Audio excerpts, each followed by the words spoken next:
I'm Nixie Pixel in the Unicorns and Rainbow booth, also known as Nintendo Wii U. Super excited, and here's some SideQuesting coverage coming at you right now. And welcome, everybody. We are back, day one of the E3 2012 conference SideQuesting. This is the SideQuest Live. Joining us today, actually, you know me, Dolly. You know Doug. You know Mike Buchanan. You know, you're going to get that out there, so now, like, everybody's going to know me as Mike Buchanan. I hope you're ready to do damage control. Yeah. And joining us is Mike Williams from GameIndustry.biz. You've been on you're becoming, we should just start paying you. Yes, we should start paying him first. I enjoy more money. Start paying him first, but then we could pay you for being on the site. But I want to be the Mike for you That's guys. true. Get rid of him. I'm better. I'm already the Mike for me. Actually, if you like crouch, we could talk in your head. You could be our mic. Anyway, so yesterday that was really bad. Yeah. So yesterday we got a chance to take a look at what Nintendo had coming to the show this year. We went to the press conference or streamed it, where they focused heavily on the Wii U. So we'll talk to that. We'll talk about some of the things that we saw on the show floor. First and foremost, obviously, the Wii U. Sunday, they did the kind of pre-E3 press conference talking about the controller, the gamepad. And then they opened the meeting with, we already gave you that information, so today we're going to talk about 23 games. Really only 4 of them. Yeah. But we'll list them. And they led off with Pikmin 3. Right. And Mike, you've actually just started getting into Pikmin. Yeah. I just... I didn't play Pikmin on the GameCube at all. I might have played it for 2 minutes, but I picked it up when I got my Wii. Did the new play control, and it works really well. Pikmin 3 works pretty much the same way, except you can see a map screen on your controller now. We had a chance to try it out on the show floor, and you use the Wii remote, right? Right. I actually asked her on the show floor. I was like, "Well, can I use the gamepad?" And she's like, "Well, you know, this demo that we've got right here is set up for you to use the Wiimote. If you actually insist on using the gamepad, you know, I suppose we can let you do that." Like, she was real reluctant to let me do it. It was like, "What are you guys trying to show here?" So all they had was the gamepad set up on a stand, and I could look and I could see the map screen, and that was about it. I didn't get much use with that. So pretty much the only thing that I saw that was new or different from any of the other Pikmins was the rock Pikmin type, which, you know, it's a different type of Pikmin. You can use it to break down ice chunks or whatever. But I mean, the core game is Pikmin, which is good. I mean, don't get me wrong. It's an HD. It's an HD. It looks brilliant. At least on the press event, it looked good. Yeah. Mm-hmm. Yeah. I had a chance to actually try it with the gamepad, which was on the little kiosk right next door to you.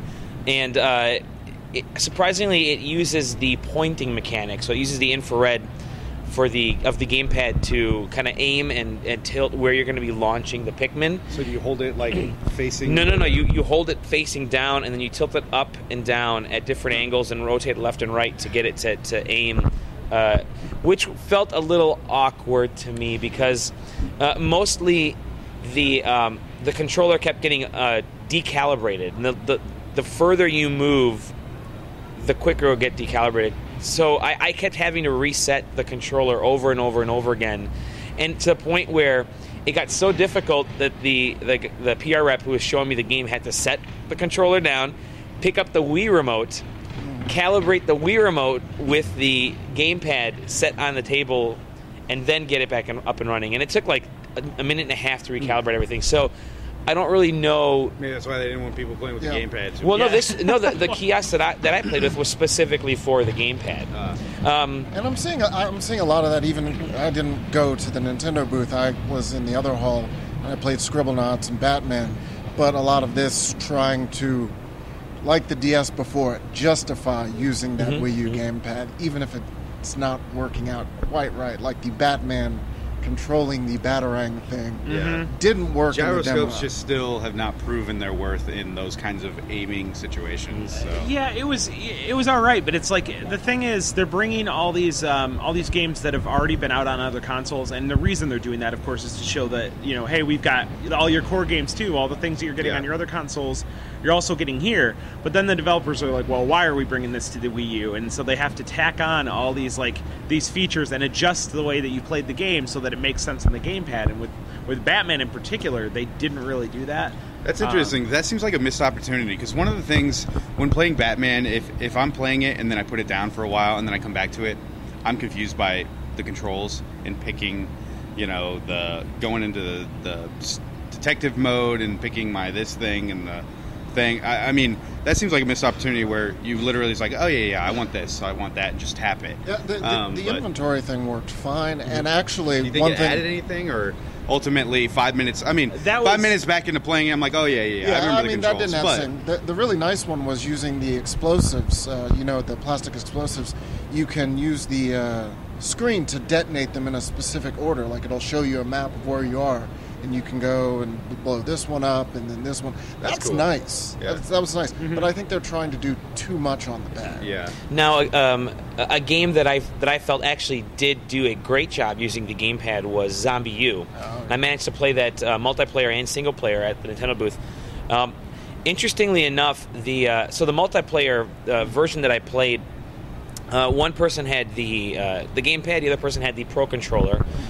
The Pro Controller, by the way, which feels really nice. It looked good. Not just looks good, it feels really good in my hand. They essentially, they copied an Xbox 360 controller, threw some clay in the back to make it feel better, and managed to lighten it up quite a bit. So it worked out really well. So the person who's playing in FPS, in kind of first-person mode, is using that controller in a traditional FPS, capture the flag type of setting. The person using the gamepad is looking at a top-down screen, the same video feed, but it's all in top-down mode, and controls the zombies. So they didn't release enough information about the game beforehand during the press conferences, but you play this. It's kind of like this arena-style survivor versus zombie, and you have nameless survivor, so there's no real specific person, and then you have a guy named King Boris who is loosing all these infected zombies into this arena. And so you play as King Boris, and you're dropping zombies in different locations to capture the flag or to try to take down the person who's playing it in first-person mode. It's kind of a mix between tower defense, where you're actually controlling the tower defense, and your competitor is playing, or your rival is playing in FPS mode. And it worked really well. I really enjoyed playing it that way because it's a completely different way to and kind of mixed genres. It mixes genres, and that's that whole idea again. That buzzword they kept saying, which was asynchronous multiplayer, asymmetric multiplayer. Yes, and so I felt that worked really well, but it's only offline. There's not going to be any online multiplayer. So it sounds like Zombie U is what became of that Alien game that they were showing. Yep, last Killer year. Freaks from Space. Yeah. Right. Yeah, and. So that was really interesting. The visuals looked really good. Even though it's a first-gen Wii U game, obviously it's Xbox 360 hardware essentially, but it looked really good.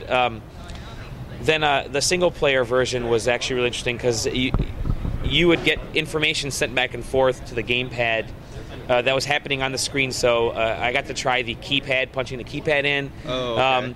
And then hurriedly, if I'm not punching the keypad fast enough, the zombies are coming at me, and I have to turn around real quick and pulverize, blow a few heads open, and go back to the keypad. And it seems a little panic? Yes, and that was the best part. It does. Anytime you don't just have a regular controller, it's going to feel a little gimmicky, but it worked really well with Zombie U. And I think out of all the games that I played, this was the one that didn't have any calibration issues. And it just felt right for that controller. So I'm actually really excited about that game. And it is a launch game. We also played. Further on in the press conference, they talked about Wii Fit U. Did anybody get? I know Mike and I tried it. Yep. It's Wii Fit, but the use of the lunges. The water gun was actually kind of interesting. That was really cool. I went up on stage and he's like, well, which one do you want to try? And I was like, well, I was like, how many do you have that actually use the tablet? Actually, only 3 of them. I'm surprised. Out of the 5 they had. Out of the 5 that they had, only 3 of the ones that they were showing actually use the tablet. And I would think you'd want all of them too. Right. At least for the demo, yeah. At least I guess it shows people that, some of those other games are there as well. But the lunges was kind of cool. You get it's basically you're shooting a water cannon at like other Miis that are running towards the screen and mud monsters and things like that. And so you're holding it, and you've got the up on the screen. People can see like an overview of the field, but the person holding it, they see like they're targeting, and so they're moving it around and trying to aim at all these people that are coming at them. But in order to make the water go, you've got one foot on the board, and you have to lean forward. And based on how hard you're leaning, you squirt more water, but you've only got so much water, and that fills up when you stop using it. Oh, okay. Right. So you're doing this thing, like some enemies have more hit points, and they're coming at you quick. Or they're covered in mud. Or they're covered in mud, and you want to shoot water at them really fast, so you're stepping down hard and trying to kill them as quick as possible. But other ones, you're stepping back, and you're not stepping on it as hard because you don't want to use up all your water right away. So you end up you're doing this.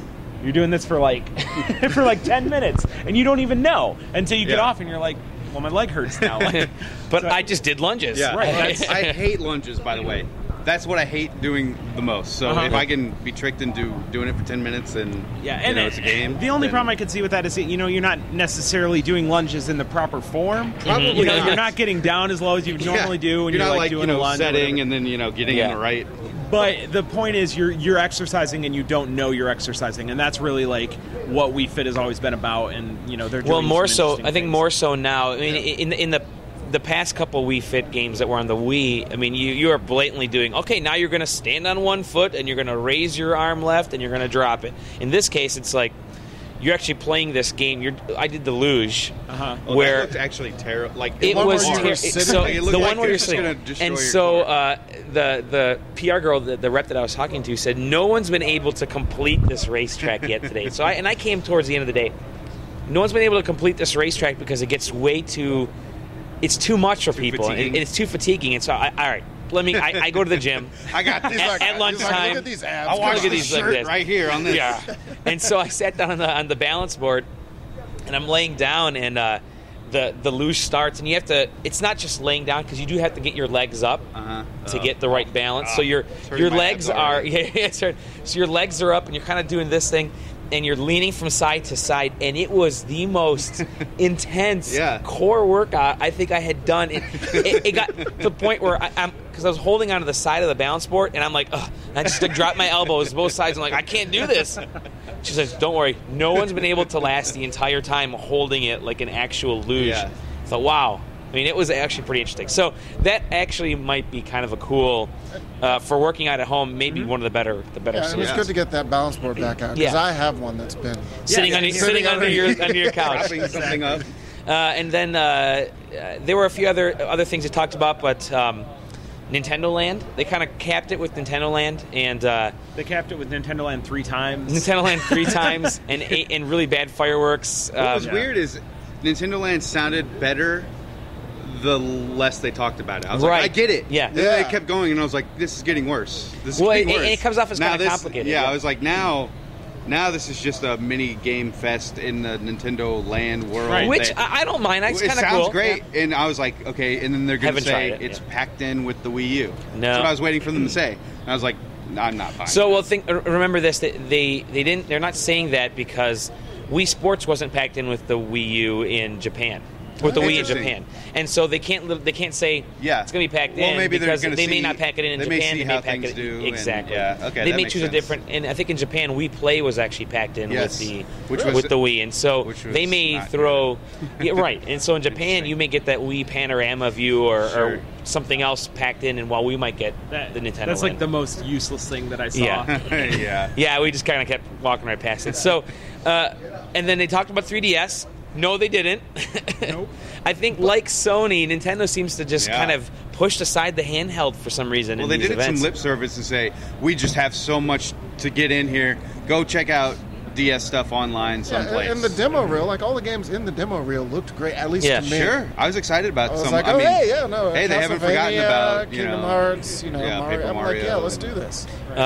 Lego City Stories looked really interesting. Cute for GTA Lego. Yeah, exactly. It's Lego Noir. Noir. Well, and what they showed too, like some of that dialogue, it seemed really like almost like Nathan Drake. He's got like all the funny little quips, like when he's falling down the pit, and there's this giant fan that he's got to avoid. Why is this here? Why is this even here? It just keeps falling. It sounds like it looks like it has a solid sense of humor and just a cute, fun game. The other Lego games had a decent sense Right. of humor, but they were all like was no charades, Yeah, basically. And it's nice to see them actually have some actual dialogue in a story, Yeah. So I think we probably just did a better, shorter, more concise Nintendo press conference than Nintendo did, because everything we said sounded kind of cool, but then the way Nintendo paced it and it was just it started off really strong and then it just plummeted to the point where everybody in there was leaving it, and following Twitter was hilarious because it was like, well, get the nooses because Nintendo is done, they're washed up. It was really kind of unless you were following the Twitter feed next to Nintendo's it was really underwhelming. I mean, I like new Super Mario Brothers, but I was hoping for a full I mean, Mario or even teasing something. If it's like we're launching with a new Super Mario U, and then here's a little teaser for something great, maybe 6 months down the line or whatever it's going to be. But I mean, new Super Mario U is whatever it's called. It's a known quantity. I mean, the instant you play it, you're like, yep. I mean, I get it. Are you guys kind of getting burnt out a little bit on the new Super Mario Brothers games? I think they're mining that because it's easy to build. Adam is. It's easy to build. Adam behind the camera again, by the way, guys. Doing a fantastic job. Yes. Like, they just have probably 8 dudes in Japan in a closet somewhere making new Super Mario Brothers levels, and they're like, we don't have anything to do. We're the interns. Yeah. We're the interns. I mean, at least they look like they're bringing some new element to the DS one with the coin thing. And actually, I saw the box art of it. I mean, they're emphasizing it. The whole thing is like gold and coins, and so you said it'd be the Wii U. interesting. The Wii U one is really fun. Oh, so I had a chance to try the single player Wii U version. I have to say the gamepad completely useless. I probably won't even be playing it with the gamepad. I'll be playing with the Pro controller.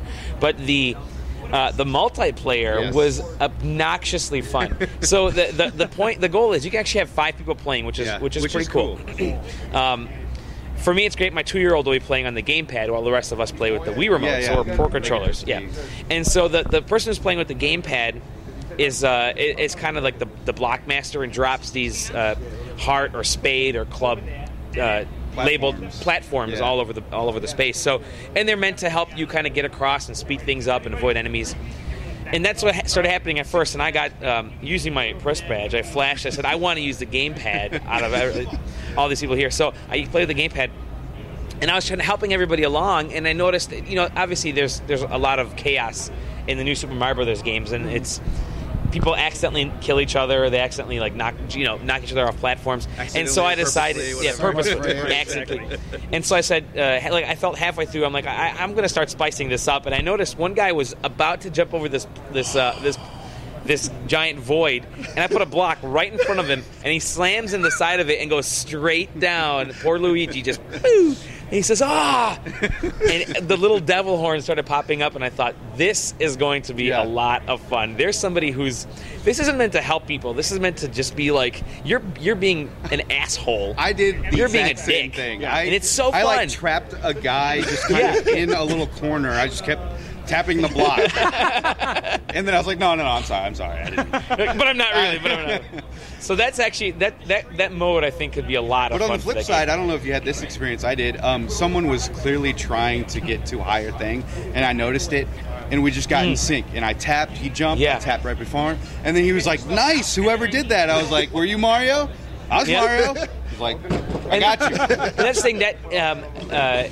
obviously, you can yell out, put a block here, but you really, if you're holding that gamepad, you really have to be on top of things to see what everybody is doing. And it's there's no lag, which is actually really cool. It was there pretty is amazing. absolutely no lag. You're not going to find that with the smart glass, because the smart glass you need. I think this is going to go to the server, it's going to go to servers and so on. Send it back, or all that kind of stuff. So, but again, an underwhelming press conference because they focused on the wrong things. It didn't kind of get. Speaking of focusing on the wrong things, Project P100. Project P100 wasn't even shown at the press conference. I walked by that and I was like, didn't hear about it, so I kept walking. Right, it was tell us great. about it. Oh god, it was so good. It's basically, it kind of feels a little bit like Pikmin, in which in that you're controlling one character and you've got a swarm of other units behind you. Basically, what it is you're this hero and you're converting ordinary citizens that are normally useless and running for their lives into superheroes, and then you're taking all those, like, that whole, like, massive swarm, and then you're just fighting enemies. So basically it's like there'll be a giant robot, and you're sitting here, you're like, you keep hitting this rush attack button, and all the superheroes are just running at this one robot and just punching it from all sides. You can do gestures with the analog stick or with the touchscreen that cause the superheroes to, like, take the form of a weapon, like a giant sword or a fist or form of fisting or a pistol. Form of shocker. Form of shocker. Rated E for everyone. You looked a little bit too happy about that. Yeah, no, You're like, I got a little bit. Shocker. That's DLC, and there's no limit to what I'll pay for that. But yeah, I mean, you use that, like, to do, like, larger moves. It was really cool. The only, like, time I had a problem was there's one part where you go, you leave your crowd outside and you go individually inside a building, and then you switch down to the gamepad screen. But it's so, like, the camera's so close behind you, and you were in this small room. I couldn't really tell where I was going. It was really disorienting. Like, I was supposed to go in one side. Like, I used the fist power to turn this knob so that the combination matched the one on the door, and that door would open and I could go through it. And that part was cool. Like, the using the fist to do different things. Right, some puzzle elements. The thing that sucked is I kept going in, getting disoriented, and walking back out the way I came because I couldn't tell which direction I was facing. But luckily, that was only like 2 seconds worth of the game, and the rest of it was awesome. So, I mean, I think that's going to be a sleeper hit, but that's entirely Nintendo's fault because they didn't show it. Exactly. So nobody knows about it. And that's Platinum Games, right? Yeah, Platinum. People that made Mad World and they get brushed aside, seems like, all the time. Let's do Bayonetta. Let's do P100, and then let nobody talk about it. Right. I also, to kind of finish off with Nintendo, I had a chance to try the new WarioWare game. Oh, okay. And I'm a huge fan of WarioWare. I think WarioWare is fun because it's so quick. Boom, boom, boom, boom. Right. The new one, Game & Wario, horrible. It stunk. So bad. It smells like what we're smelling right here next to the sewer. It seems like it's hard to do, but where WarioWare games are these really quick reactions, it was literally a mini game collection, and we're being attacked by Nintendo's helicopters right now. They heard you say Wario sucked, and we're about to get sniped. They didn't mention the helicopters at the press conference, so I didn't know they were going to be here. And so, they give you these tasks. So you for one of them, for instance, is you're shooting arrows. So you're holding the gamepad like this, and you're launching Wario nose arrows at these oncoming robots. So in WarioWare, in the previous WarioWare games, you would just pick up the gamepad and go flip, done, next. Yep. This one you flip, flip, flip, flip, flip, flip. Okay. Oh, there's another wave. Flip, flip. Okay. Oh, another wave, but somewhere in the air. Flip, flip, and it got to the point where it got so tedious and just long. And it's not WarioWare; it's just a minigame collection with a Wario theme label on it. And it didn't feel good. Everything kept getting decalibrated, and which is kind of it was happening a lot with that gamepad. So, and you said you had a chance. So non-Nintendo stuff. You said you had a chance to check out Injustice. Yes, we no hands-on for me, but maybe for you guys later if you get the right lines. But we did a developer walkthrough of the Injustice game, and it's very much in the same vein that MK versus DC was. It is almost like this is the DC game they wanted to make when they were making MK versus DC, and now that the MK part of it is out, they're going wild with it. And it, it looks great. It looks fantastic. They said they're doing a new lighting engine.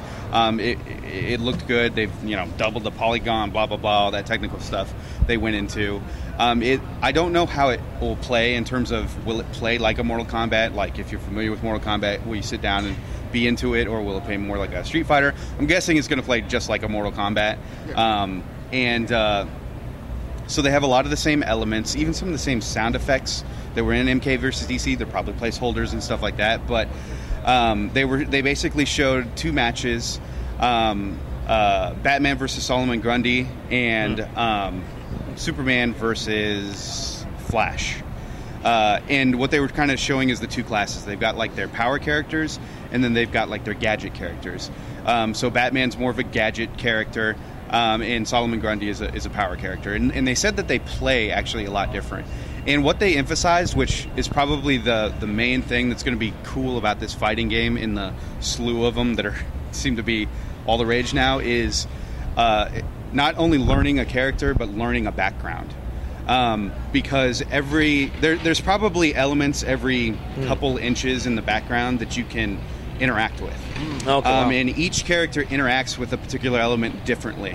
Like, for example, there was a car on the street, and Batman, if he was throwing his batarangs, could ignite the car. So if your opponent's near it, they get hit with that. Solomon Grundy, however, just takes the car and just smashes you. So that was what they really wanted to emphasize. And some of those elements were in MK versus DC, where you would knock them through a different level. Right. They even had this thing in MK versus DC. It was kind of like a rock, paper, scissors thing where you grabbed them and you go into a guessing match and everyone tries to guess which buttons the other person's going to hit. It looked like they had something kind of like that. They didn't go into the details. And what was probably the most exciting was seeing these combos that can turn into kind of like an X-ray in Mortal Kombat, but they're not X-rays. But the super moves are just ridiculous. Superman punches someone out of orbit. Yeah, I saw that. And so it looks over the top. It looks perfect for.